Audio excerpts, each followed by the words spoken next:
Hello, everyone, and welcome to another episode of Justin the Food Entrepreneur Show. I'm Justin Bizzarro. I'm your host. That's Bizzarro. For anyone who's out there, you can find us on Instagram or Facebook. If you're interested in Gorilla Brave and the community we're building there, you can find Gorilla Brave on Instagram, Facebook, and LinkedIn. And everyone, you can find me on the same three. I'm still redoing my LinkedIn, guys, but it is being redone. I appreciate everyone's feedback. I like it. And for the episodes, show notes, transcripts, iTunes, Podbean. You can get the transcripts there. If you like the show, you want to comment on it. Comments get the episodes more likes, guys. They get it more views. They help the entrepreneurs on there. So if you're a fan of the entrepreneur, like, share, comment on the episode. Also like, share, comment on their social media. The algorithm likes those type of things, hence why they build them that way. They want people interacting with social media. So same with the podcast. So comment on, I've seen a few comments come through on a recent one for Chicks and Wings, and the episode's doing better because of it. So it does matter when people ask. I know I've gotten the question, does it really matter? It does really matter. Even one comment matters. One share matters for social media and for things like podcasts. So with that being said, I have Matthew Osman Sr. with us from Blinky's Offset BBQ. Matthew, your story already, as I've done my research, I try to do research for every person that comes on here beforehand. I don't always get through all the way, but in your case, I really dove in because I think your story's interesting. Your background's interesting. We share commonality. You and I have both been in hotels and in food, actually, from a background standpoint. But let's talk about you in particular. Let's talk about your story. Let's talk about little Matthew before he was a senior Matthew. Let's talk about your journey. Let's talk about food. Let's talk about you as an entrepreneur. Much appreciate the time and being on the show. Ooh, little Matthew. All right. So originally from Miami, Florida. Grew up in a household where I was youngest of four kids, my oldest sister, then my brother, my other sister, and I. And we, northwest part of Miami-Dade County, Miami Lakes area. If anybody from that area is listening to this, they kind of know it as what used to be Shula Town, big Miami sports fans and whatnot, but specific to food. So my father really, and you could even take it to my grandfather's side, my mom's dad, he was a farmer. So right there, like I'm around food from its inception, right? Whole beans, cotton, butter beans, corn, okra. Cotton, corn was his kind of two main crops, if you will. He was also a hog farmer. So my parents would we call them Papa and Mom, my mom's parents. So they sent us to Papa and Mom's for the summertime. And growing up on a farm is a bit different than growing up in Miami, as you could imagine. You know, it's waking up at the crack of dawn. Mom is what we also called our grandmother, Papa. So mom would have, biscuits and gravy and a breakfast ready. And we'd drive out with Papa to the farm. And there was a routine, there was a process, there was seasonality to it. So being around food really started for me as a young kid, seeing it literally grown, processed, picked, etc. Got a little bit older and maybe didn't want to go to Papa and Mom's or on, the abbreviated time if we'd go up there for a short time. My parents invested way back in the early 80s in this little known restaurant chain called Subway. And Subway by no means in the 80s and 90s was what it is today. They've had some stumbles and whatnot that folks may be familiar with. But I sat in the dry storage area with a pillow, a blanket, a book, and this was nice, a Game Boy. I think I had 2 or 3 games for it. And I had to be quiet, because my parents couldn't afford to send us to a daycare or this. Every now and then we went to a week summer camp. But if we weren't at Papa and Mom's, we were at Subway with my mom, and she was kind of an area manager for a few stores in the South Florida area. So right there, when I'm not, off in my own corner, I am seeing dishes being washed in a 3-cup sink. I'm seeing tomatoes and turkey being sliced. I'm smelling one of the things Subway's most notable for is the fresh baked house bread. I'm going in the walk-in cooler, trying to carry a 5-gallon bucket of pickles, all those things. So grew up in that atmosphere, and really it just kind of stuck with me. I was never old enough to actually be on the line to get the what now is famous, the sandwich artist, if you remember. They all had polo shirts that said sandwich artist. That was kind of graduate program within Subway. But I could help in the back with the to-go orders. They would come in, this dates myself, they would come in by fax, and you'd rip off that fax order. They had a delivery system with like a little, moped kind of motorbike, and a lot of bicycles in the downtown, the Brickell area of Miami. That was your summer, for me at least. And the reason why I think that matters is when you're a little kid, what's the time of your life? What's the one part of the year that you're most excited and joyous? It's summertime, isn't it? Because you hate school and it's so, in and out and systematic. But summertime, you get to be a kid. Well, my being a kid was either on a farm or helping out in the back of a house of a Subway. So from a young age, I was around food, period. A lot of home cooked meals. I don't want to say we never went out to dinner, but my mother really made an effort, 5-6 days a week to having home cooked meals. I can guarantee you that every Sunday afternoon, it was having folks over after church, and it was a, Sunday meals, a lunch, a lot of pot roast, a lot of casseroles type, but that's what it was. They also hosted a fair amount. They had a big Halloween party, and they had like a 4th of July party. And so like my home life, my family was kind of the main family who had all these events, if you will. Oftentimes as little kids, we weren't always allowed. We would be shooed off to my dad's mom. She actually lived in the same neighborhood as us, and they would kind of babysit because, let's be honest, now being a father, I get it. I get why you kind of took the kids out for a little bit. But that's kind of the inception. As I grow up, my first job of legal age, I should say, I worked at a small like smoothie and sub shop there in Miami Lakes. It was called Supreme Smoothie. And I grew into that to become a manager of it. And I was, again, around food, much like to the Subway times, a lot of, cold cuts and things like that, and using a slicer and rotating food in and out and breaking down a Cisco order. That's what I already had some experience for. So I kind of fell right into that.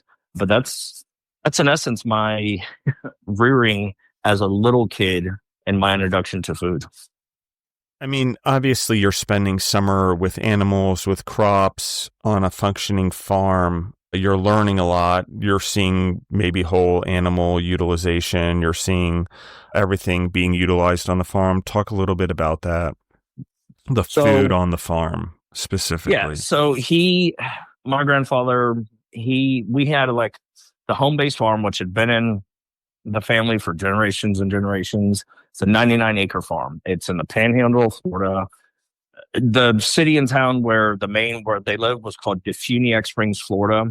Anybody who's ever driven I-10 across the panhandle, it is a main stop. 331 cuts right through Defuniak. And so the farm was about a 45-minute drive north, which is basically lower Alabama at this point. But it was in an area that, was very, very rural, as you could kind of imagine. So the farm itself had a main barn. There were hog stalls throughout. He, in years before, dabbled in horse farming. He had horses because his father was a farm. My grandfather was actually the oldest of 11 kids. He was born in 1930. So back then, those generations and that time, excuse me, farming is what you did. That was a major main staple of an income of providing for your family. My grandfather actually only had a 3rd grade education, and his parents deemed him old enough to come out of school and start working on the farm. And it was literally in those days horse-drawn with a plow, very, rural, systematic. They didn't have the money for a tractor. Later on, as time grew and whatever, they finally made the investment for a tractor. But that's his upbringing. So he, despite having more modern times and modern equipment, he really instilled on, like, my brother and I to understand the luxury of getting on a Ford tractor, backing up to the farm equipment and being able to plow 4, 6, 8, crop rows at a time. The hogs is what he mainly farmed in my younger years. And we saw those things from birth all the way to loading them up and taking it to the slaughterhouse. Actually, I was a little kid, but the first hogs are in the slaughterhouse and that slaughter process begins. I actually fainted when the butcher, what they say is, takes a butter knife, but they pop the vein and they bleed out the hogs and whatnot. I remember it because I'll never forget the image, but my brother actually caught me before I landed on the slaughter floor and kind of dragged me out of there, and I woke up. Next couple of years, whatever, I got more interested, but you saw a hog that, 1 or 2 summers before was born, and then you saw it taken to the butcher. Later on, I did watch full butchery and process, and then, like a week later, we had pork steaks and ground sausage and other things from that. So I have always kind of been around that agricultural, literal, as they say, farm to table. Before that was a catchphrase and a fad. That was farm life, And when organic was just organic. Exactly. You didn't need to call it anything. It just was. That's how you lived. Just was, yeah. And I learned trades, right? Like anytime little raised garden beds at the house and stuff like that. Over the years, I've planted okra and grew watermelon and stuff, but I will never go to harvest okra without wearing gloves and a long sleeve shirt, because anybody who's ever picked okra knows that the leaves have these kind of just almost like a slight fuzz of bristles on it. It's very irritating to the skin is what it is. Exactly. I can tell you, maybe now as I've grown up, become an adult, but I could tell you that I could lift between one summer to the next. I went from 1 5-gallon bucket, because we used to, for the corn, we used to take a 5-gallon bucket. And of course, me, I wasn't very tall. So I would do however high my hand could reach the ears of corn on that stalk and fill them in a bucket. And it was almost like a work of art, because the last ring, you could stand them up almost perfect degree, 90 degrees straight up. And then you could fill in and we called it a corn blossom. And I could tell you how heavy a 5-gallon bucket loaded up with ears of corn, all the way to the top and going above the top, how much that weighed.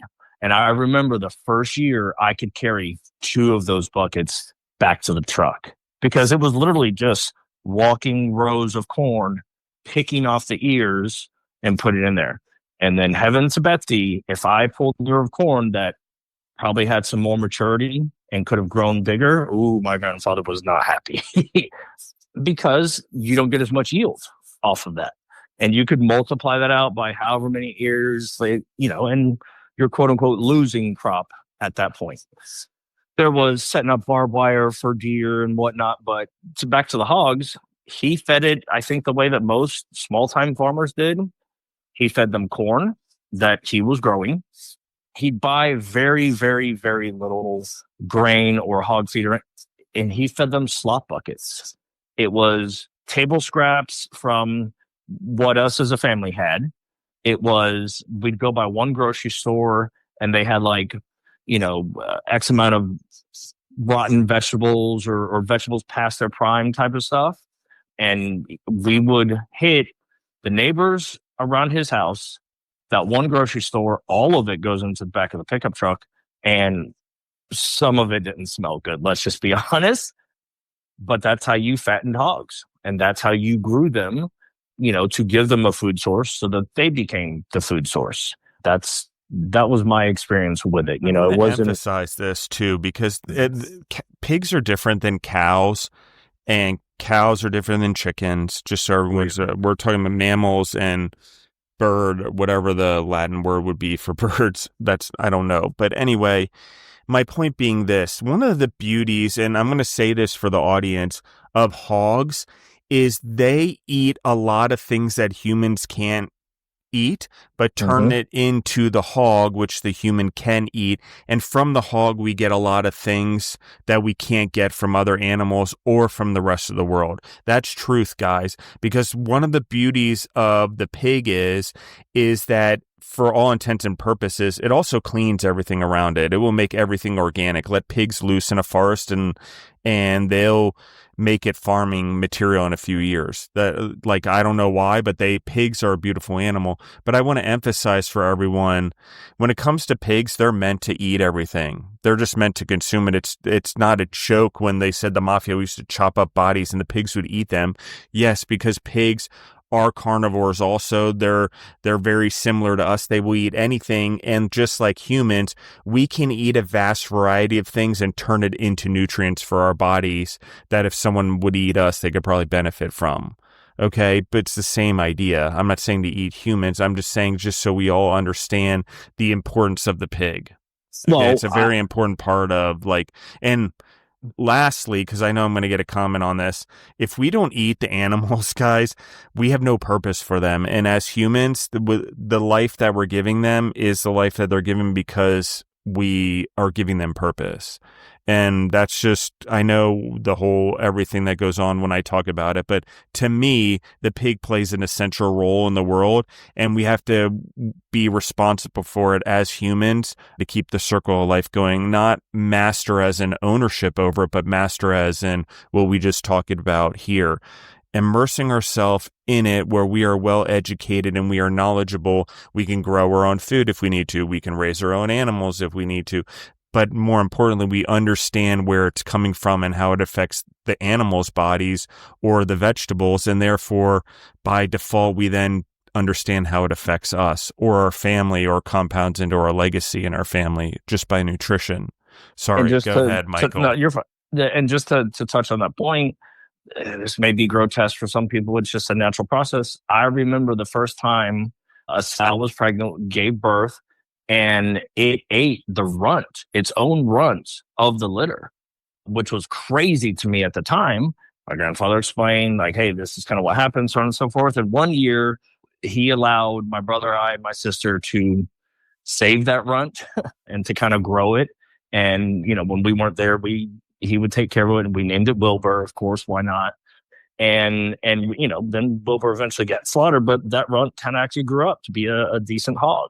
And so that's just, you're absolutely correct. And everything that you're saying, like, they have a role, they have a purpose. And to me, the best thing that we can do is to understand and to respect and then to utilize it. There are a lot of benefits of pork for all communities. Absolutely.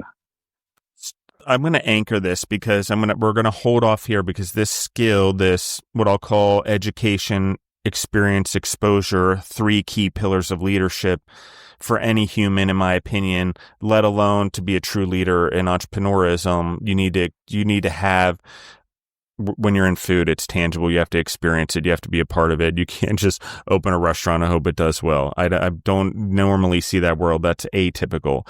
So this is where I'm going to go from here. Let's talk about restaurant experience. Let's talk about gaining the skills that'll be stacked on top of this, what I'll call farm skills.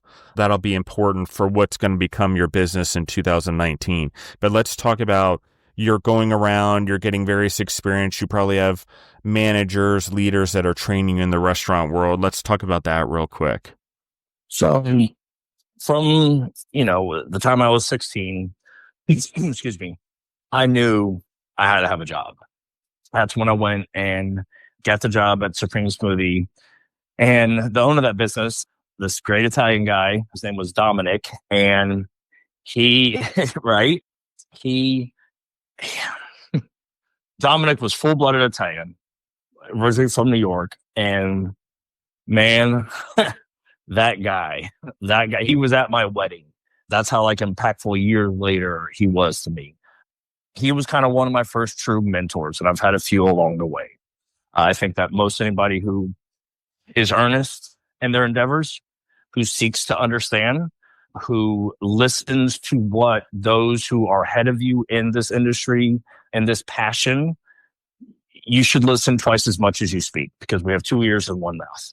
Now, whether I'm guilty of always doing that, I don't know. But he was a absolute neat freak, like almost a little bit too much, right? But he really instilled in me. We've heard this phrase 2 million times. Maybe you can finish it. There's a time to lean and a time to clean. And if we weren't doing something, I mean, he would literally pull out the refrigerator, just kind of single door refrigerators and freezers. With the FRP on the wall, we'd take a simple bleach and water solution and like, you busy right now? Like, yeah, because we did this and this and that. He's like, all right, here, come with me. And he would push them aside, take the wheel locks off, angle them out and say, okay, here's a ladder, start at the top and go all the way down with this, chlorine solution to wipe down the walls just behind the refrigerator. And they never moved other than to clean behind it. We did that constantly. Because why? Because he understood when you walk into a restaurant, when you walk into an eatery environment, and it either looks, because it is, smell goes into another. There's the French term, mise en place, everything in its place. I love that term. Actually, that got me through 24 years in the food business right there. But it has such a specific to restaurants, but how you do one thing is how you do everything. Yeah. And look, I'm guilty of when you get, I don't want to say in a corporate environment, but you put on the dog and the pony show, right? Like if you came to what I've dubbed Blinky's Offsite World Headquarters, which is just the site in Pegram. Now, my food truck is very clean because that's where I mainly prepare, cook, serve out of, etc. The back storage area in the building, maybe a little bit more rough. And I'm okay with that because 2 reasons. Number one, I know where everything is. And number 2, sadly, 99.9% of my customer base is never going to see that. So if all my to-go boxes are not squared off perfectly, edge lined up, I grab from one stack and I don't finish it, and I grab from another stack and I have 2 quote unquote in use, and it's just dry, stock like to-go containers.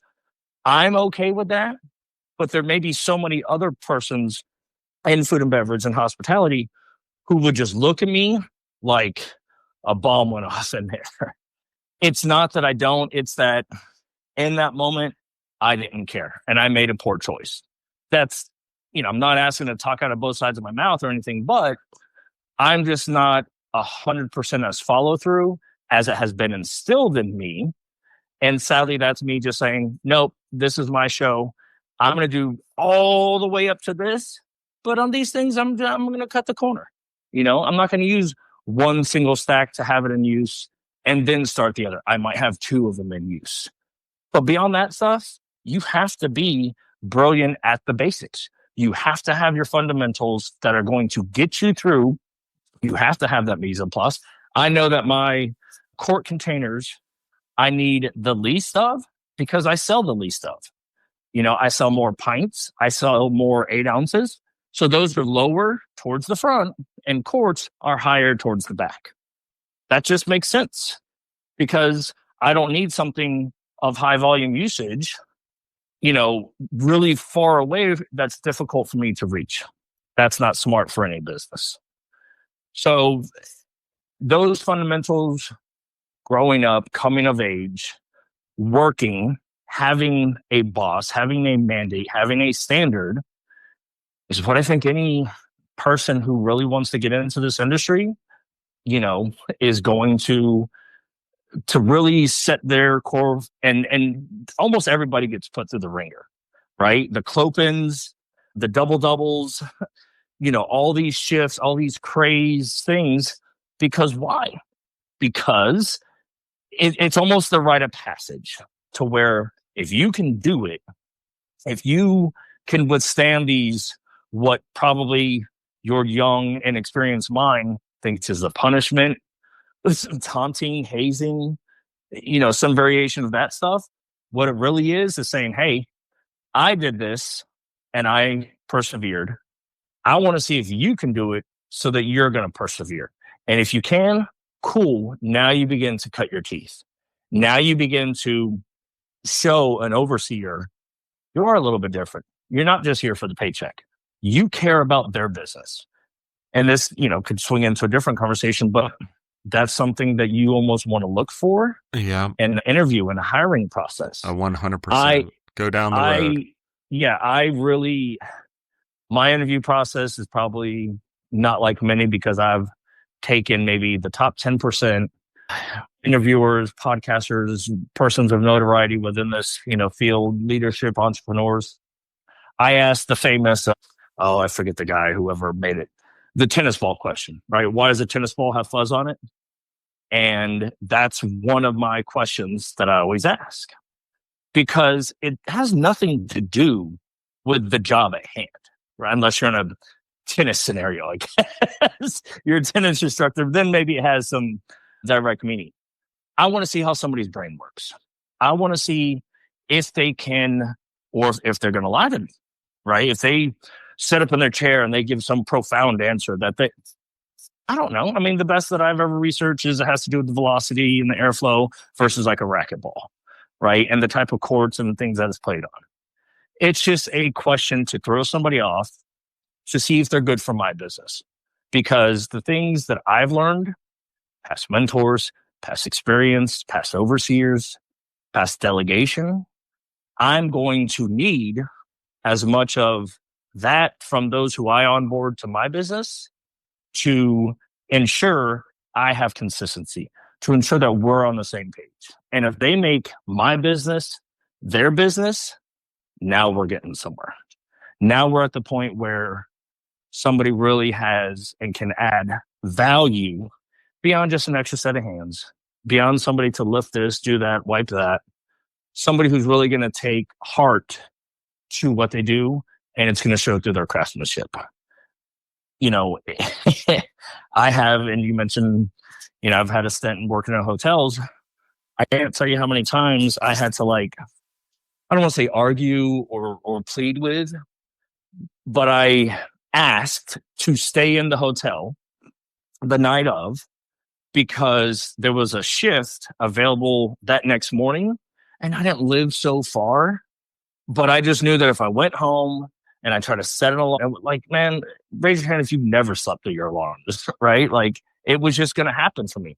But if I was there, well, guess what? Then you could come knock on the door. Then I could get back up and be available for that next shift because I was there. I was boots on the ground. There's a lot of that in the hotel business, the covering of shifts for one another because they run on such skeleton crews, particularly the smaller ones. And so you're all of a sudden doing a double or running a night audit on top of running whatever or doing a PM and then an AM. And so it's one of the restaurant business is hard, guys, but imagine your angry customer doesn't leave for 7 days. Mm-hmm. It's an interesting one. And you're serving food, by the way, in your hotel. So yeah, but that's a monster. I did not realize how much, but I agree. The customer service, the ability to think smarter, not harder, I think is also part of it, what you're saying. So anyway, go on. Well, my hotel experience kind of fast forwards a little bit. We skip over a portion of time where I was not in food and beverage. So I graduated high school in the early 2000s. And, of course, 9/11 had really just had a huge impact on everybody, not just in the States, but obviously global. And look, being a millennial, I don't want to say woe was us, but I will mention this. I nearly feel, and I've got other friends of mine who feel the same, that millennial generation was kind of sold a hill of beans. And this is what I mean. Yeah. I love this. The fact of, hey, go to high school, do good enough to get yourself in a position for a scholarship. If your parents or whomever, if you could be funded for college, even better. But scholarships and student loans and all, go do this, because once you're in college, you still have to do good again. Sorry for that. Once you're in college, you still have to do good again. But what you can really do is you can set yourself up for the rest of your life. And you get this 4-year degree. If you really want to go a little further, get your master's on and on. And boy, howdy, here's what you can expect from a person who did decent in high school, who did decent in college. And that's going to prepare you. You're going to walk into that hiring manager's office and say, look, see these 2 things right here? It says that I am ready for this. And you get the job and you're off to the races, right? Nope. That's not what happened for millennials. Because the recession of 8, 9, 10 was right in the thick when a lot of us had the time. And the timeline was you were out of college. You now got your degree. And guess what? There were so many layoffs. We were up against individuals older than us who didn't just have their, college degree. They possibly even had a master's, and they had 2, 3, 5, 10 years of that industry experience because the economy, and I get it, and whoever's fault it was.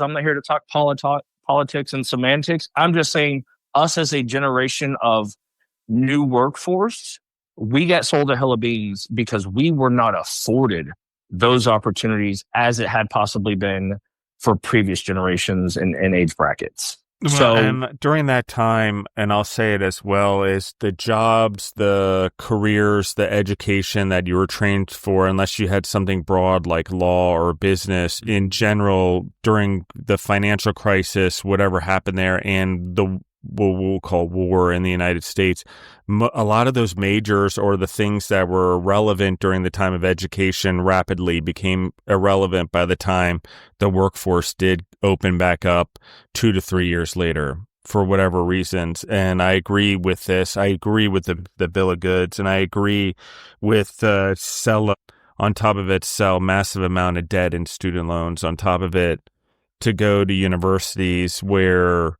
the focus is getting professors publicized, not necessarily preparing the kids truly for life outside of it. Because what universities don't do that they should be doing is, how the hell do I get through life in general? How do I manage a business? How do I manage myself? How do I live through the unexpected with this thing you're training me on? Because all the knowledge in the world doesn't solve a problem sometimes. Right.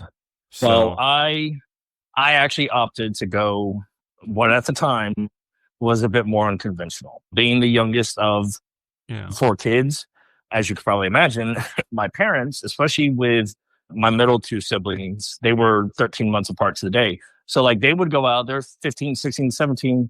And what they did is they said, you want to go here? You want to go to this? You have to take your younger brother. As 2 folds. 1, guess what? My parents got all the kids out of the house for a few hours. Number 2, from a parental aspect, you're not going to go do XYZ things because you have your younger brother with you. Yeah. Right? Kind of like a safety net, maybe not to do the lewd, heinous, crazy things as young kids, could or have in the past, but an obligation, chaperone, keeps the whatever purpose. So I went with them oftentimes on, movie nights or to concerts or to rodeos or whatever things they were interested in. And I kind of, quote unquote, I feel at least, grew up a little bit older because I was almost more around older kids, 3, 4, 5 years older than I was around my own like immediate peer group. That being said, as I saw them go into college and get out, and I would kind of, hey, so what's James doing? What's Chris? What's Mike? What's Henry? What's, this part? Well, they got their degrees and they were kind of like looking around and, well, now what? So then it came time for me to be like, are you going to college? Let me pause and say this. I'm incredibly indebted, incredibly blessed, fortunate, whatever adjective you want to say. My parents did well for themselves. They, really, really just bunkered down for a bunch of years. And my dad invested in certain stocks and bonds and type things like that. And I had about, I don't know if you had like $30,000 nest egg away for me as an entry point to go to college. That is way more fortunate than so many persons I can't even name. And I remember the conversation my dad had with me. He's like, look, we've got some funds for you, as we have for your others, to go to college. Make it the deal. You don't want to go to college? Okay, that's fine. But you're not going to do nothing. You're going to work, and you need to find some purpose. You need to find something to do, because if not, I'm going to take this money and I'm going to reinvest it in something else, and then it's no longer yours. So a little off tangent, my brother being 4 years older than I, he was kind of towards the end of college, and he and I got stuck. And we actually invested in a completely food and beverage concept called Linex spray-on bed liners.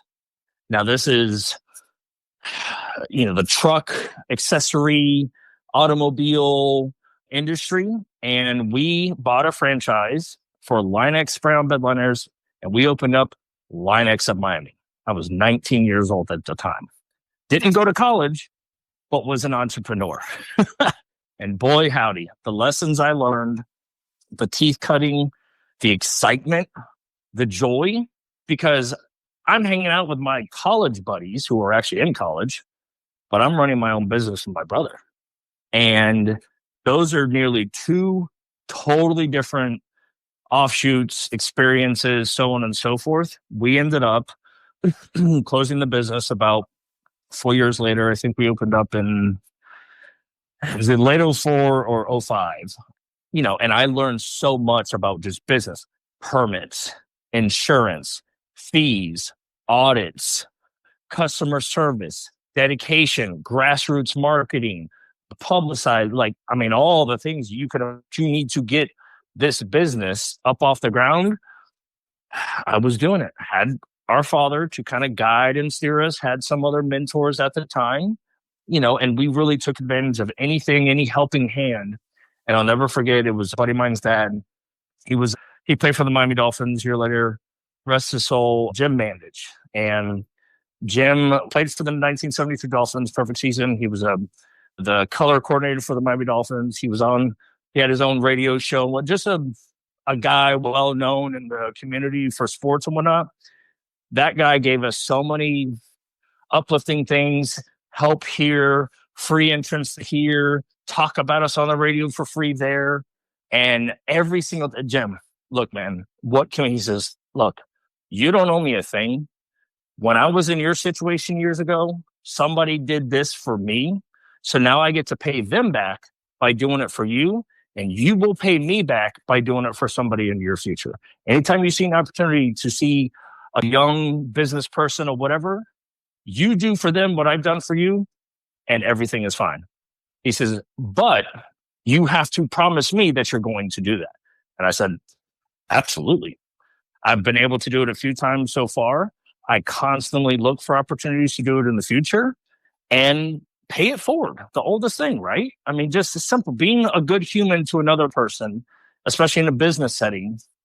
And that really goes a long way. I mean, look, that's over 20 plus years ago, and I'm here talking to you about it today.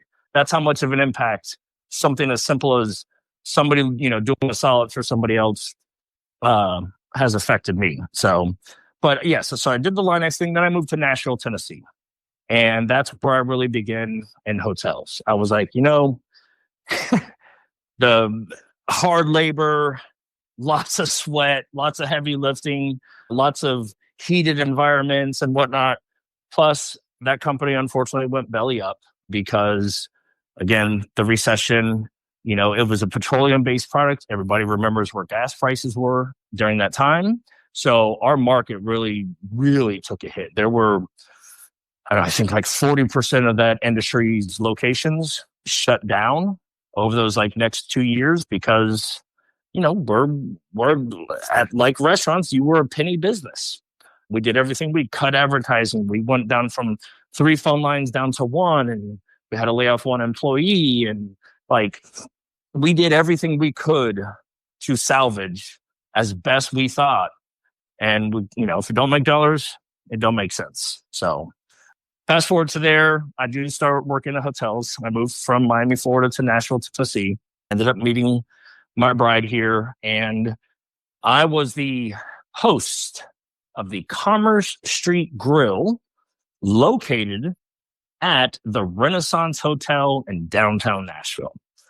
Just give you a little context. So in the early 2010s, downtown Nashville had the Nashville Convention Center. This hotel, the Renaissance, was connected directly to the Renaissance Hotel. 576 rooms, kind of 4-star, wanting to be a 5-star hotel. Anybody who knows anything about the hotel industry, it was Marriott, under the Marriott umbrella. And Stouffer's Hotel was bought out by Marriott and then retagged as the Renaissance brand. One very notable thing about that, anytime you know the chart of Renaissance, the majority of the properties have elevators that look out either into the hotel or outside to the surrounding area. That's one signature piece that Stouffer's, when they built those hotels, they have. So if you've ever been to a Marriott hotel and it's got these fancy outlooking elevators, chances are that was the Stouffer's Hotel before. So now I'm a host of this restaurant. It's a 3-meal-a-day restaurant. It's, a sizable hotel at 500 plus rooms. It is a full service. They have banquet chef, they have banquet space, and I'm in the food and beverage side, and I am the host of the main restaurant in this hotel. Boy, my peacock feathers were huge, making a whopping $10 an hour.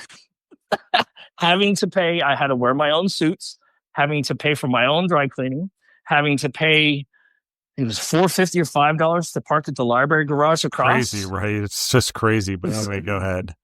So now down the road, I did find out that because my uniform was my own, they would launder it, but that was like a year after, man. And I was like, really? Anyway, I was proud. And I took ownership, if you will, of that restaurant. Now, mind you, I'm not the supervisor. I'm not the manager. I'm not the director of F&B. I'm just the host.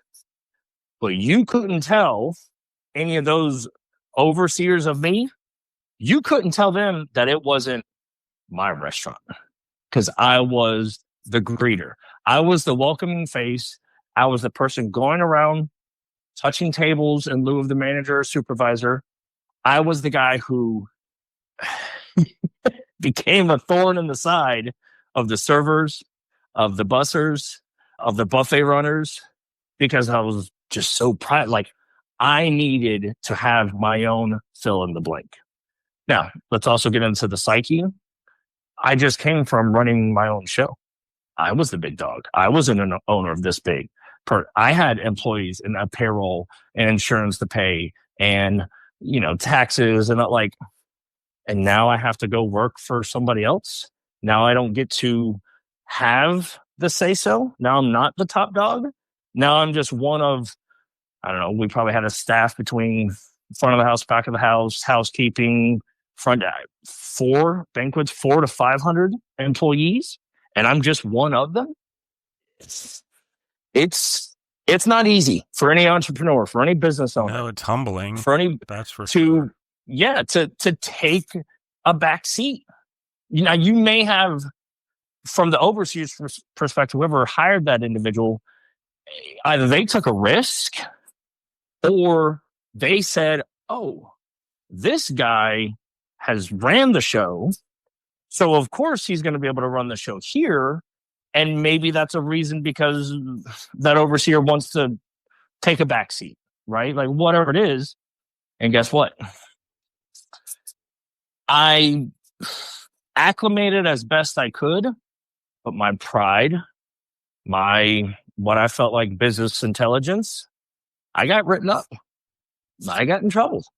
I got told, no, you can't, no, you shouldn't, with documentation.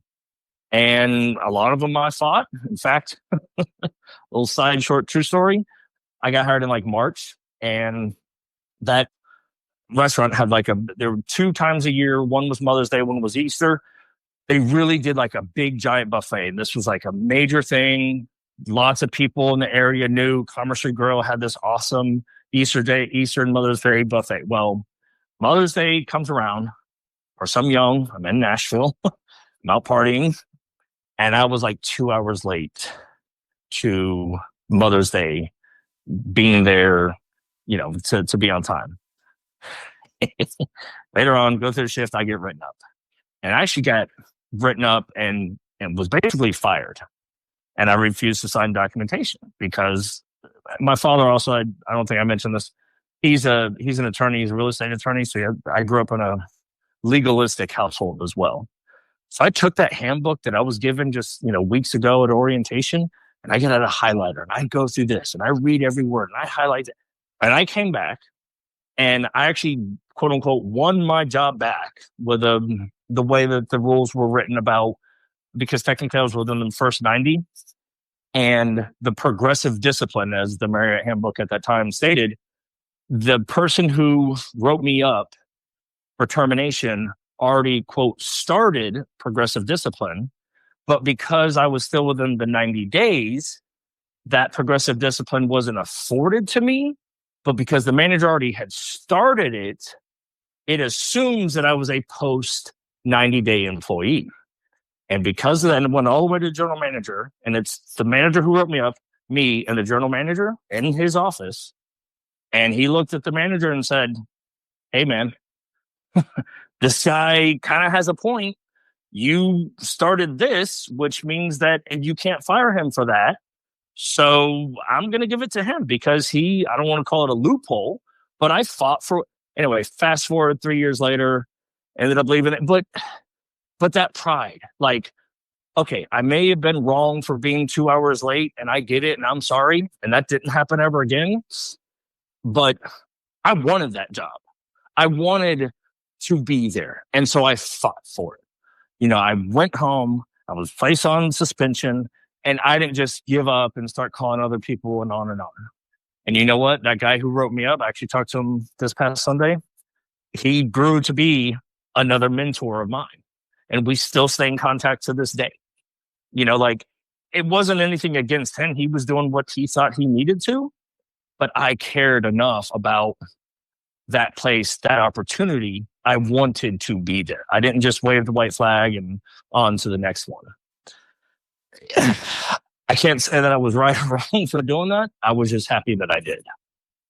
But hotels, man, it's a different animal. And look, there's different type of hotels, right? There's select service. There's, motel kind of overnight, whatever. There's high end. I actually got a job opportunity at the time, fast forwarding some, but to be the IRD, in-room dining or room service manager at the Ritz-Carlton in Dallas.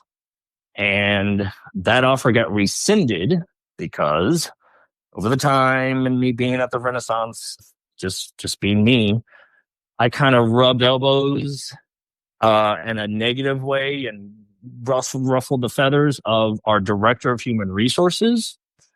She red flagged me in the system, even though I'd already been to Dallas. 3, interviews later, driving down there on my own dime, get the job opportunity, go with my wife. Now we're going to move from Nashville, Tennessee. We don't have kids at the time, to Texas. My wife is actually originally from Texas, the Abilene area. And this not so nice lady red flagged me out of spite. And I called all the way up to Bethesda, Maryland. There's like official documentation. I was this close to hiring an attorney. Long and short, they still rescinded the offer. It left a bad taste in their mouth. We obviously didn't move to Dallas, but I'll just say this. Fast forward about 12 years later, that individual got fired because she was using her P card for her own expenses. So I had to wait, but a little bit of justice came my way. She wasn't always a saint. Anyway, that's neither here nor there. That's not what this is about. But it's experiences, man. It's being able to move, to be able to shift. It's being able to be humble. It's being able to ask for help. I'm sure you beat this dead horse 1,000. It's being willing to fail, right? What is it? Wayne Gretzky, you miss 100% of the shots you never take. So if you can't have the courage, the muster, the vision to try this or do that, it probably came from somewhere decent.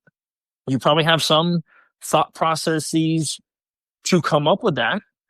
just make sure you got a mentor. Make sure you got somebody who, within a certain amount of time, because you have to respect their time, but you could bounce an idea off of, like, hey, man, here's what I'm thinking.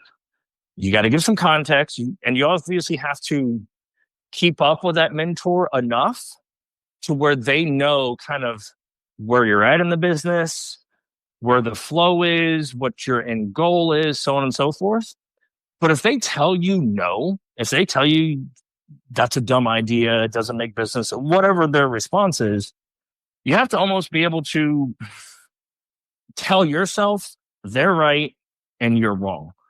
Or else, why did you call them? If you don't value their opinion, if you seek to get somebody else's expertise, but they tell you something you don't want to hear, why are they even in your phone book? Why are they somebody who you counsel and you trust, right? Now, could there be a change and augmentation of this idea, this proposal that you're seeking, endorsement from your mentor? Yes, there could be. And hopefully that process will work itself out. But if you just think that you're going to go through business, and I don't even call it small business minded, I call it micro business minded. Like, man, you are so small meat and potatoes. It's, I don't measure my business in dollar. I measure it in like ounces. Yeah. Because let's be honest, I don't have 300, 500, $1 million sales revenue with my barbecue venture yet. I just don't have it. I've had a bit of a rough and toggle in finding a home location, which I think that I have here now. Also, in a completely other aspect to the business, I'm either completely lying to myself, and let me say this up front, and to others for that matter, or I'm going to find a way to really, once and for all, some oddity of a recipe for some level, I don't want to say full success, but for some level of success, to have an authentic work-life balance. Meaning this. The reason why I enjoy being an entrepreneur and having my own business and whatnot is, I guess, secretly, I don't like to be told what to do, right? Let's just be honest. There's got to be some of that within all of us. There just absolutely has to be. As a father, as a co-parent, as somebody who loves their family, is completely head over heels in love with their spouse, I want to be available for the now to them. 2 reasons. 1, you're not promised tomorrow. 2, I might miss X. And I miss a lot of X. So let's get in the time machine. Fast forward, I leave the hotel. I don't take the Dallas job. I do actually end up had a cup of coffee is what I call it, in Atlanta. And that same mentor who wrote me up that I still talk to today, he actually left to the Sheraton Atlanta Hotel in downtown. Now, while I was there, actually, Marriott bought Starwood and came under their umbrella and whatnot, which was kind of humorous because we left Marriott. Ooh, the big bad Marriott. Now we're working with Starwood. And then during that time, Marriott acquired Starwood. So it was just kind of humorous on that level. But went down to there, had a cup of coffee and time spent. And that's where I really talk about the Clopins and the double doubles. And I was hired on a task force management type situation. They needed a lot of help in their S&B divisions. Yeah. Man, listen, I was getting paid pretty good money staying in the hotel. So my travel time was zilch, and can't say that I was mad at those paychecks. But yeah, there were, oh man, listen, closing down, seeing, my schedule that the director, I'm closing down the main restaurant and the bar, which I think last call is either 2 or 2:15 something. By the time you check out your staff and you do this, and then you have to go back to the office, run the dailies, write up the daily report, figure out, do your final walk, check all the things that are right? And then if I was a regular, then I go home, then I get out of there. Well, I just went down to floor whatever I was in the second tower, and okay. But then guess what? That's like 3-something a.m. I got to be up, not as the opener, but as the reinforcement for the opening manager at 7 a.m. and the breakfast restaurant. And I'm like, are you like for real, man? Like, what's that, 4 hours? I mean, and I did it. Why did I do it? Because, well, I was paid to do that. I'm not saying it's right or wrong. It's definitely not right. I'll tell you that. So there's one other option. But anyway, I ended up leaving there. I come back to Nashville and I kind of open up our second business venture, which is a franchise concept from Miami, Florida called Giardino Gourmet Salads. So I actually opened this up not with my brother again, but with my oldest sister. Now, my oldest sister, been married, she got kids, and she'd always kind of, her and I, as the bookend siblings, have nearly, I guess, almost always been alike. Maybe a little bit more athletic and whatnot, but like even our kind of personalities and whatnot, we both favor each other. Like if you looked at all of us siblings, my oldest sister and I kind of look the same. And then the two siblings kind of look the same. And it's just, weird how genetics work like that. But anyway, so we invest in this franchise. And that's the other thing. Line X was a franchise. Giardino was a franchise. And I was pumped because here's another opportunity. I've been through franchising before. I've been through small business ownership before. I've been through, food and beverage. I've cut my teeth in like some fine dining aspects, did a little sub, counseling with some concepts in between there because I thought I wanted to be a business consultant, whatever, man. But yeah, like I felt over the moon. I felt pumped about this next opportunity. And hey, when is eating better? When is eating healthy ever going to be not trendy or unpopular or whatever, right? Well, nothing ventured, nothing gained.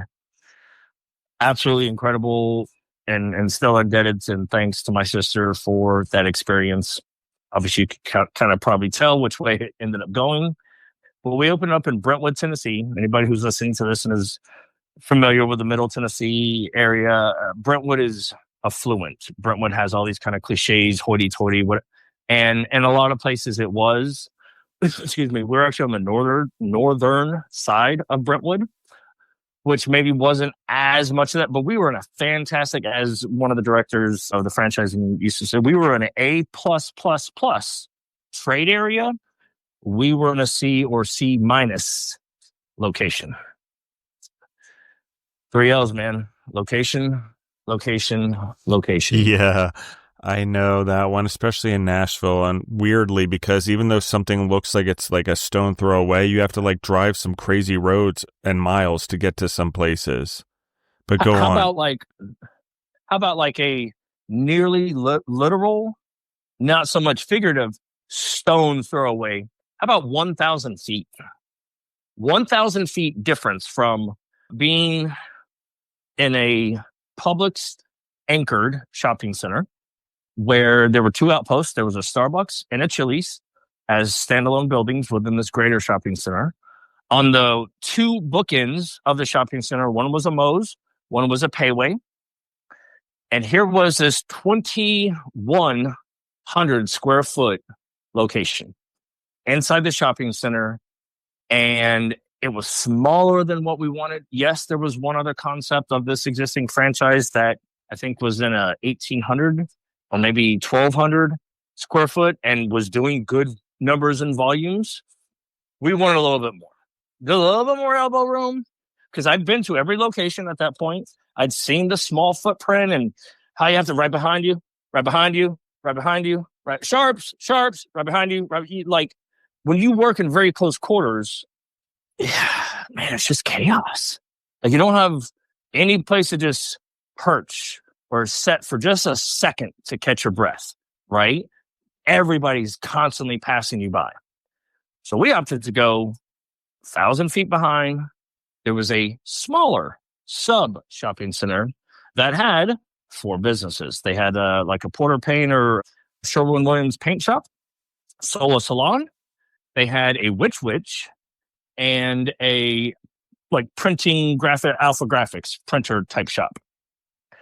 The concept, there was a fifth location, that's the one that was available to us, was this fly-by-night kind of, what is it? It's not Blue Plate. That's the mayonnaise. What's the delivery home food meal program thing?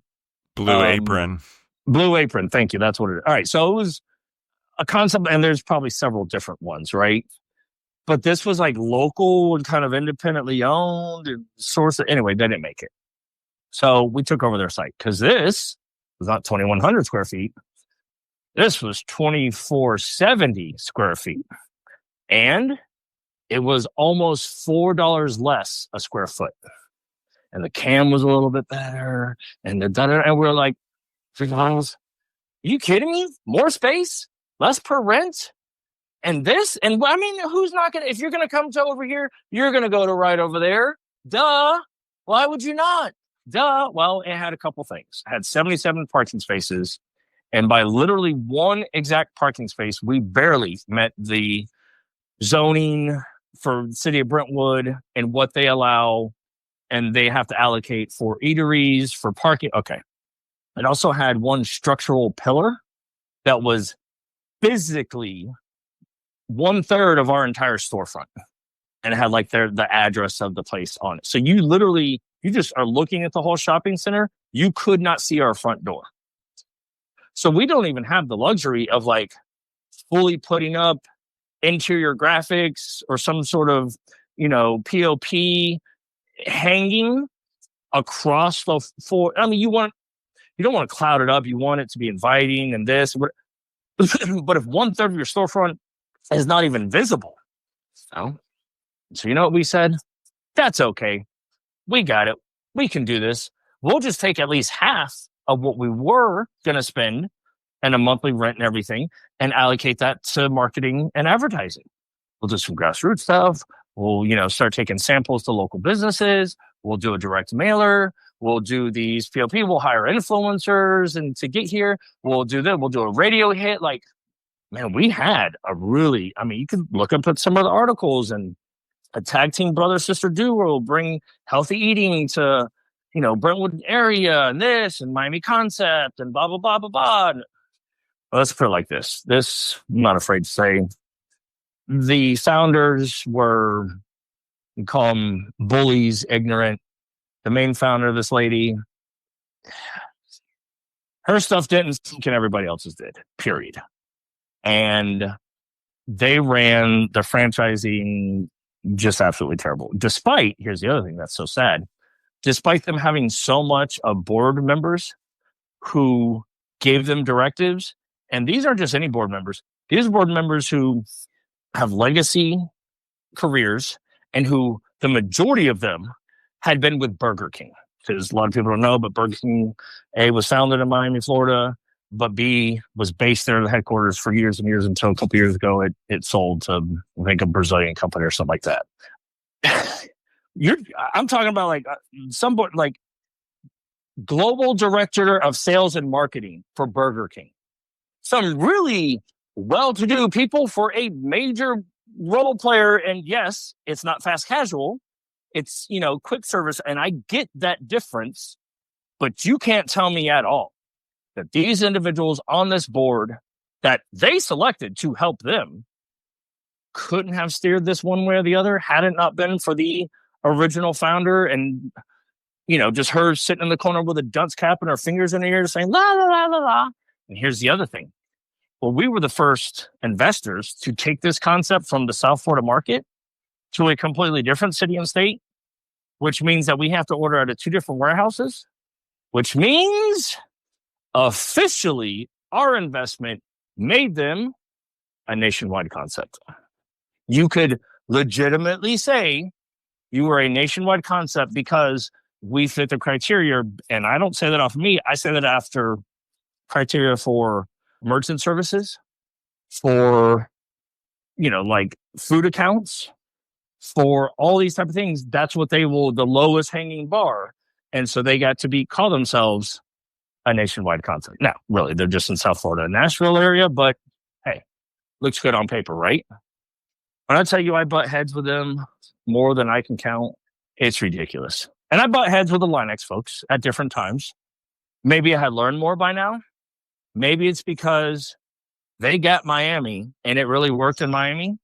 But what works in Miami won't always work in Nashville because it really is two different cultures, two different ideals, two different, and it's not like they never even came up. We invited them up. We said this. We like, hey, our location, let's look at this one. Let's on and on. They didn't care. They didn't care for it. They didn't care to give us really any leeway. And every amount of leeway that we got, I had to fight with. I wanted a communal table. They didn't want a communal table at all.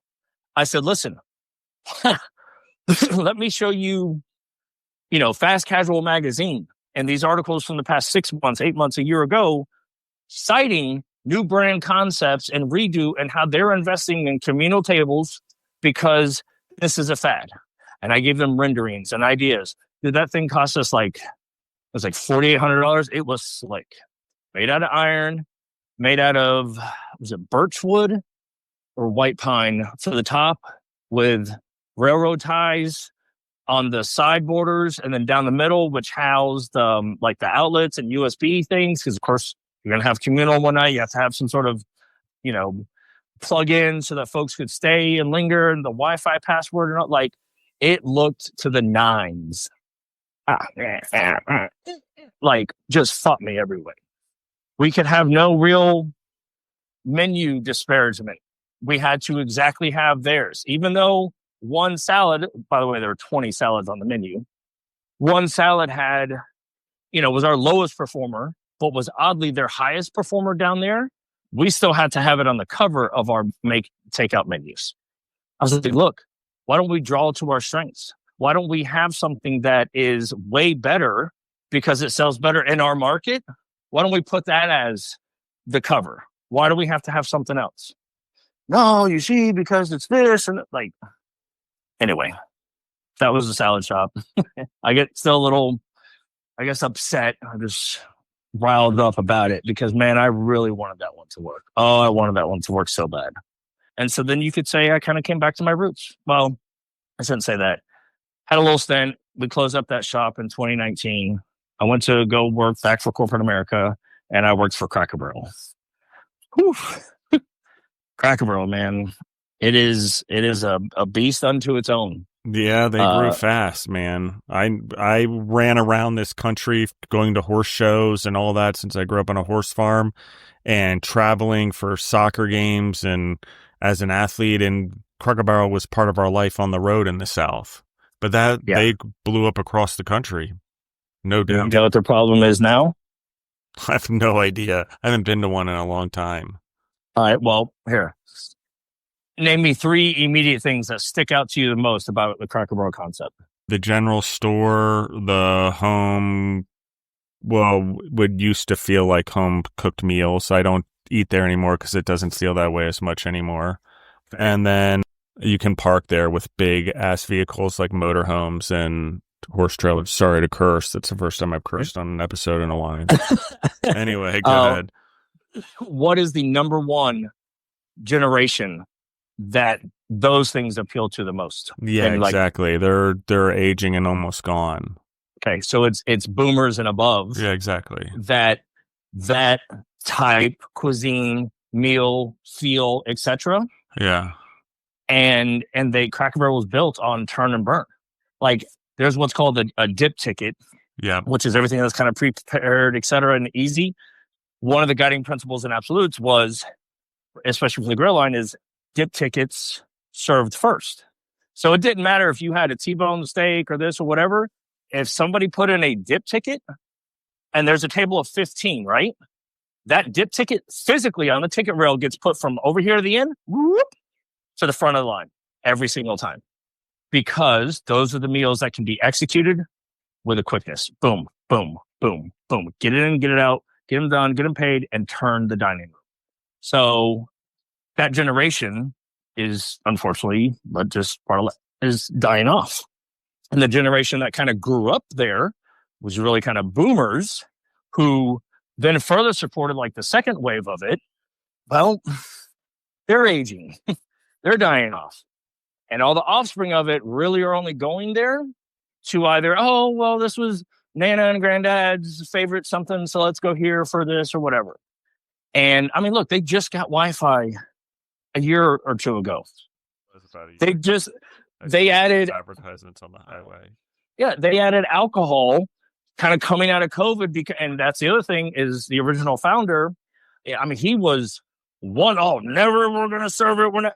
And what they did, and they did all the case studies, is they found out that one or two persons within a group who does want to enjoy an adult beverage would veto Cracker Barrel because they didn't serve it. So that opportunity wasn't there for them. And so they were losing out on so many of those potential groups or people to come in. And so, of course, the owner had been dead and gone, and, it was big of a hit. And so they said, hey, we're going to do beer and wine. And I was there for that part of the rollout. And oh, my goodness, the alcohol sales and the training and the ABC cards and the insurance and the back and forth. Like now, me with my experience, I'm like, guys, this is easy. Let me show you. And then I would, like, as a manager, write off 4 or 5 bottles of wine and go to, because of my past experience, I would go take, the mimosa or whatever it was, pour it in little tiny cups and say, hey, here's a sampling. Would any of you guys like to try a free sample? Okay, let me see your ID, make sure you're legal age, whatever. And I just leave it to them. And everybody's looking at me like I'm from Mars.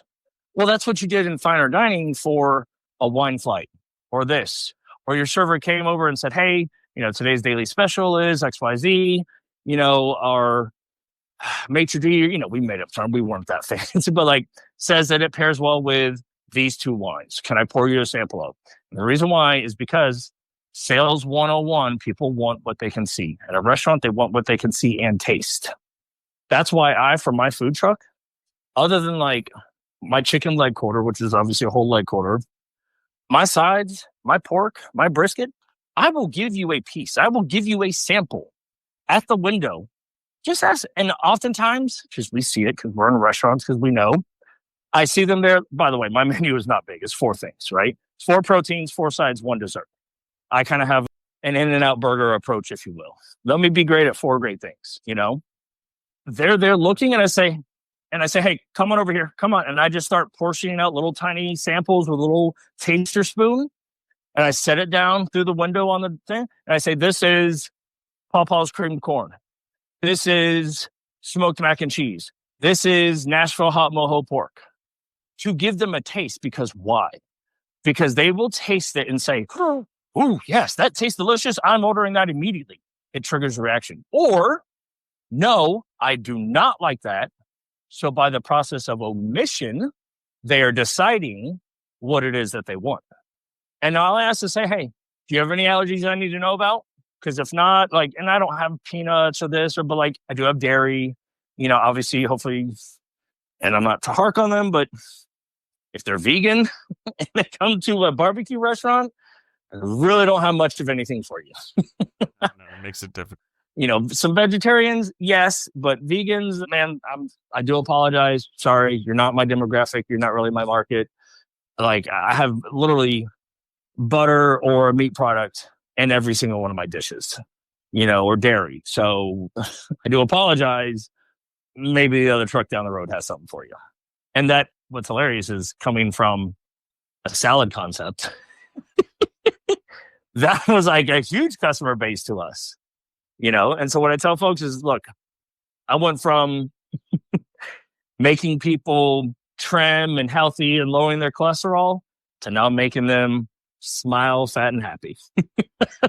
Well, and one of the key things in business is you cannot be everything to everyone. It's just a really horrible business model. Can you find things and adapt things and bring things into your business within the boundaries of your business? Sure. Or can your business expand and come up with new ideas and implement new things? Yeah, absolutely. One of the things I question with you, Matthew, is combining the story of the farm or where the food comes from as it gets to your truck. I mean, how much of that is there? Because I think it's such an important part of your story. So I will say this, and I may disappoint some people in some aspects, but what do they say? If you never tell a lie, you don't have to remember anything. Yeah, right. I will try. I agree with that 100%. I appreciate it. I will try at, I don't want to say all costs, because that's an incorrect saying. I will try at most efforts to partner with, because I have a couple folks with farms and whatnot that are here. If they have a good crop, and they have something that is appealing, if I run a specialty item, if I run something for a catering, I will always pitch more locally sourced from such and such farm, etc., whether it's chicken or pork or beef. The reality, just being very open and honest, is it comes down to price. Yeah, always. I'm unfortunately not a business that has such a demand, such a following yet, that I can charge what it really takes to support the majority's local farm. Because, and let me just put something very, simple. If I go and look at my Cisco account, a Sunday, Monday, when my new price list comes out, and pork shoulder is $167 a pound, and case break of that is $152 a pound, right? So I'm getting, 15 cents off if I buy 51 pounds or more. Well, okay. Now you're talking. Now you can make a little bit of money, because also people have to understand in barbecue, this is true of most restaurants or food concepts, but it is especially most impactful to barbecue restaurants. Yield. If I buy a brisket and that brisket weighs 19 pounds, it's a full packer brisket, which means it has a lot of fat in the decal, a lot of fat cap on the backside. For anybody who doesn't know, brisket is basically the two breast plates, the two front muscles of any cow. That's brisket. So there's a left brisket and a right brisket. There's two briskets per cow. By the time I trim it down to what it needs to be to have the finished product, every brisket's different, but I'm literally going to have 1.5 pounds on the low side, maybe upwards of 3 and above that, if that particular brisket is extra fatty, and because all that fat is not going to render. Some people might say, well, you can make it into sausage. You can cook it down a beef tallow and sell. And you're absolutely right. 100%. And I have pounds and pounds and pounds that are vac sealed and in the freezer of brisket trimmings that when I start a sausage program, I will. And it's all labeled and dated, and it's in the freezer. But guess what? Right now, my current business model and process, it's not a waste, but it's definitely not going into that per pound and what the final product is. So now I'm down from 19 pounds, let's say it's an even 2 pounds, to 17 pounds. That is pre-cooked, trimmed weight. Remember, I paid for 19 pounds of my prime briskets that I'm buying for $5.29 a pound.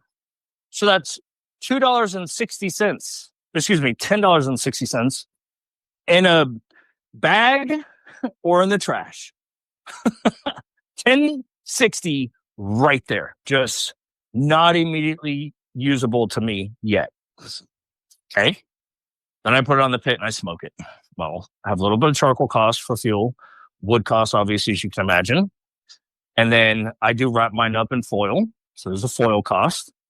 By the time I smoke that brisket and it's rested, that 19 pound has gone to 17 pounds, and 17 pounds trimmed and pre-cooked weight.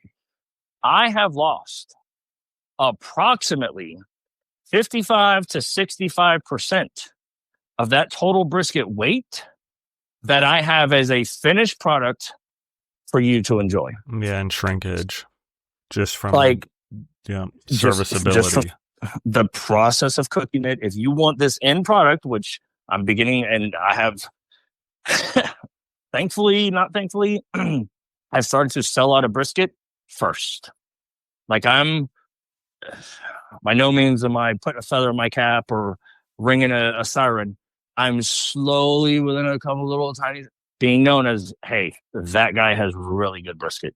And the reason I'm even afforded any of those opportunities, I have messed up probably 75 to 100 briskets to get to where now I feel confident in my brisket ability to where it's on my menu as a daily option. Like, I have invested in brisket because I wasn't proud of it. If I didn't like it, I wasn't going to serve it to you. And I will be 86 for a day if for one reason or another that my product is not where I think it needs to be. I will not have it on my menu. I have enough fortitude in my business to say, hey guys, sorry, Bob's Original Pork, it's not there today. I'm taking it off the menu. You can't have it today because I didn't hit my marks. I wasn't consistent in it. So rather than sell you a subpar product that I'm putting my name behind, I'm not selling it to you at all. Come back tomorrow. Let's try again. I'm sorry. Like, it's just a very real thing. That's life. That's small business ownership. That's food truck. That's barbecue. That's restaurants. That's food service. Will everybody else do that? I don't know. Not my chair, not my problem. Because I don't run those businesses, but I do run mine. And I'm not going to give somebody something that I wouldn't eat, that I wouldn't serve my own family, that I can't be proud to put into a box for you to enjoy. I'm not going to do that with my business. So to circle that back around, unfortunately, I do buy a lot of commodity meat because that price point affords me the opportunity to be what I still feel like I am affordable to my customer base, to my public audience. So I'll give you a couple, price points right here. So my original pork, I'm $14 a pound. My Nashville hot maho, which I consider my signature, I'm $15 a pound. My chicken, I'm $11 a pound. My brisket, I'm $23 a pound for brisket. By the way, that just went up recently from $18 a pound because brisket took a jump from like $4.50 up to north of $5. And so I had to increase my price on that. You go to any other Tom, Dick, or Harry restaurants, food trucks around here for brisket, brother, they are 28, 29, 27. A couple of them are 30 or above in the Nashville area. Me, just over here. Hey guys, just asking for my little slice of the pie, at $23 a pound. And I'm selling out of it first. Now, is that because of the price point? Could be. Is that because of the quality? Most likely. Is that because I'm putting out a product that is still beneficial for me, although obviously if I went up to $25 or $27 for the exact same thing, woo, yay! Am I losing money? No, I'm not losing money on it. I'm just not making. I'm just not really putting the kids through college selling brisket. But I have to have it because, it's there. What are they? Oh, I used to know all the menu. What is there? There's a loss leader, the dog, the savior, and something else, right? There's like restaurant business terms to describe certain menu items based off of like whatever they have. And so it's kind of the loss leader. Like, it gets people to my truck. It gets people happy. I'm dropping very little to the bottom line. I probably have, I think last time I checked, it's like out the door, it's 47% food cost on brisket. That's nuts. Like that's really high food cost for one single item. So it's tough. The brisket is comparable to wings on a chicken, I feel like, a lot, because it's the very small part of the cow. Yep. Yet it's in very high demand right now for jerky, for barbecue, for stew, for whatever. It's become a very sought after part of meat. And then you have this whole cow yet to utilize. There's that whole thing. But I do agree with you. What's happening in the brisket world is similar to what happened in the chicken wing world. Something that was overlooked or not much value and used as part of barbecue as a beef option because it was easy to get and no one knew what to do with them, has turned into something that everyone wants, which has driven the price up. And that's what a lot of the origins of barbecue, of low and slow cooking of used to be. Yeah. Like that's a true derivative of how these larger cuts of meat became useful, dare I say, with a lot of earnest, somebody years and years ago, putting in the time, the sweat equity, if you will, to figure out a process, to render it down, to make it better, to so on and so forth. Okay, I am incredibly indebted to all those individuals, although I'm sure they're probably dead and gone by now. But like, it used to be a way to take inferior cuts, make them edible, make them good, and turn it into something just positive. Well, like we do everything, we glorify it. Yeah, we fall in love with it. Yeah. And then the price, and then whether it's corporate America with large farming, agriculture ventures, or whether it's the popular, or let's also not rule out, it could just be individual business owners. I haven't done enough research to stand on this, but I've done just, maybe a dozen hours or so to say that there are certain barbecue joints who have reached a certain level of fame and or notoriety over years and a lot of hard work. And they kind of from one day to the next said, $5 more, $3 more. Not necessarily because of food cost, basically just because of a money grab. And look, I've seen that when I sit in F&B meetings in a hotel and, exec Sue or exec chef is up there and, hey, we were at 23% food costs, and you have to turn to page 6. Let's go to this grill or this whatever. And, then you got the F&B director who's like, well, hey, but beverage cost is down to 7%, from 9, and look at this. And yeah, well, guess what? As long as your employees and bartenders aren't taking shots in the back or overpouring for, your customers, or it's going out the back door, it's real easy to have a high profitability for beverage. That's the other thing I'll tell you. Man, listen, I offer bottled water, canned sodas, right? Bottled water is $1 and canned sodas are $2. And Gatorade or Powerade products, a sports drink, it's $2. Dude, I will not even lie to you. I am totally underwhelmed at how much my beverage sales actually is. I don't know if that's because, for whatever reason, at a food truck, $1 for bottled water, which I kind of feel like is a decent standard. Look, we're not at Disney World where it's $7, right?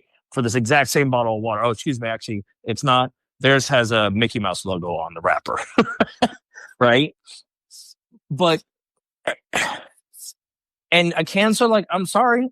I know I don't have a lot in it, but I got to try to get something. It does take up some valuable refrigeration space. And I have 4 Coke, Sprite, Diet Coke, and Dr. Pepper. That's it. That's what I offer. And I have a diet beverage. I have a non-caffeinated beverage. Now, I don't even want to sell Coke because I could care less about Coke. I'm more of a Pepsi guy myself. And I ran Pepsi for a while, and I almost sold 0. I was like, fine, I'll switch to Coke because whatever. It's the South. But it's, I almost lament being somebody who serves Coke products. If it was me, I would sell RC. Yeah, I would RC sell Cola. Sweet tea and unsweetened tea. I would sell probably 7-Up and bottled water. The problem with the tea program, although it is greatly profitable, if I don't sell out of it that day, you can't hold tea. Tea's not good for more than 6-8 hours. Tops. Then I have to have ice. Then I have to have a straw. Then I have to have a lid with a container on it. And so offering one beverage item, I have to increase all my other, plastic wares and whatnot and dry stock to then effort one thing versus go get a 36 pack, stick it in the fridge. Hey Matthew, where can everyone find you online? I just want to let everyone know where they can find Blinkys, because we've been talking for a while. Blinkys Offset Barbecue. Yes, sir. So had a website, unfortunately let it go. So I won't tag a website because it's just a landing page at best. Social media, I guess, for lack of better. I really only try to do Facebook and Instagram. Still probably behind the eight ball. I've not done the TikTok thing. But anyway, Facebook at Blinkys Offset BBQ. BLINKYSOFFSET BBQ. Blinkys Offset Barbecue. That's Facebook. On Instagram, it is the same thing at Blinkys Offset Barbecue, except due to a 2021 hacking and some guy who wanted to steal all my barbecue money, it is now Blinkys Offset Barbecue _ on Instagram. So just at Blinkys Offset Barbecue on Facebook, and on Instagram at Blinkys Offset BBQ _ is where I'm at. On there, the business phone number's there. It's intentionally a cell phone. I'm a bit of a night owl, as maybe still a lot of restaurant and service hospitality folks are. Feel free to call or text it. I put it out there all the time. It is becoming a, thankfully, quick and easy, rapid source for me because I carry that phone pretty much with me at all times. Yeah, and one of the things I'm just going to say, Matthew, I would like to get you on for another episode because I think we have a lot more to go over.